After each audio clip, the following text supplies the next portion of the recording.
কেন্দ্রীয় মন্ত্রী শিবরাজ সিং চৌহানের হাত ধরে আনুষ্ঠানিকভাবে জি রামজি প্রকল্পের উদ্বোধন হয় বৃহস্পতিবার। যদিও নয়া প্রকল্প কার্যকর হয়েছে 1 জুলাই থেকে, এই উপলক্ষে বৃহস্পতিবার আগরতলার নজরুল কলাক্ষেত্রে অনুষ্ঠান হয়।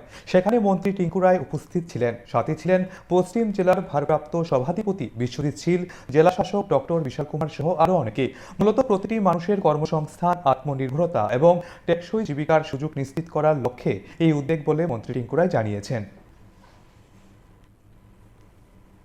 জলবায়ু এবং সহনশীল সম্পদ সৃষ্টি এবং প্রযুক্তি নির্ভর স্বচ্ছ জবাবদিহিমূলক প্রশাসনে প্রতিষ্ঠার লক্ষ্যে এই কর্মসূচি গ্রহণ করা হয়েছে। বিকশিত ভারত গ্যারান্টি ফর রোজগার অ্যান্ড আজীবিকা মিশন এর মতো একটা যুগান্তকারী আইন প্রণয়নের জন্য আমরা ওনাকে আন্তরিক ধন্যবাদ এবং অভিনন্দন জানাই। একই সঙ্গে এই ঐতিহাসিক আইনকে সফলভাবে বাস্তবায়নের ক্ষেত্রে মাননীয় শিবরাজ সিং চৌহানজি দূরদর্শী নেতৃত্ব এবং নিরলস প্রচেষ্টা এবং কেন্দ্রীয় গ্রামীণ উন্নয়ন মন্ত্রকের কার্যকরী ভূমিকার জন্য মাননীয় মুখ্যমন্ত্রী মহোদয়ের পক্ষ থেকে আমি আমার নিজের পরিবারের পক্ষ থেকেও আমি আন্তরিক অভিনন্দন এবং কৃতজ্ঞতা জানাচ্ছি।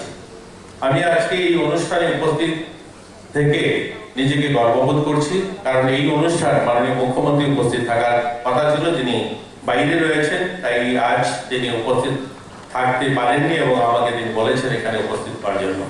গোটা রাজ্যে এটা সম্পাদিত হচ্ছে এবং প্রত্যেকটা জেলায় এই অনুষ্ঠান আজকে হচ্ছে। সেই জেলাতে যারা দেখছেন তাদেরকে আমি ধন্যবাদ জানাচ্ছি।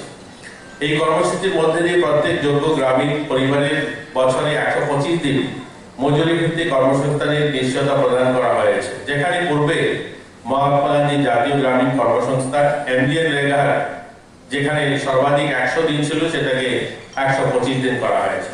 একই সঙ্গে জল নিরাপত্তা, জল নিশ্চয়তা, গ্রামীণ অবকাঠামো উন্নয়ন এবং জীবিকা ভিত্তিক সম্পদ সৃষ্টি এগুলোর প্রাধান্য দেওয়া হয়েছে।